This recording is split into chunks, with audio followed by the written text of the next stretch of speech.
Back to Eben Alexander. இவர் ஒரு neuro surgeon, அமெரிக்கால வாழ்ந்துட்டு வராரு.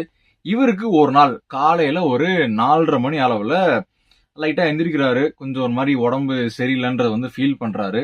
இவருடைய மனைவி ரொம்ப பதட்டம் அடைஞ்சிடறாங்க. ஐயோ என்னமோ பிரச்சனை போல, நான் ஆம்புலன்ஸுக்கு கால் பண்றேன் அப்படின்னு சொன்னோன்னே இவர் சொல்லியிருக்கிறாரு, சில்மா ஆம்புலன்ஸ் எல்லாம் வேணாம், நான் ஓகே தான், நான் ஒரு டாக்டர், நமக்கு தெரியாதா என்ன பிரச்சனைன்னு சொல்லிட்டு சொல்லவே உடனடியா ஒரு மாதிரி அன்கான்சியஸ்னஸ்க்கு போயிடுறாரு. உடனடியா ஆம்புலன்ஸ் வருது.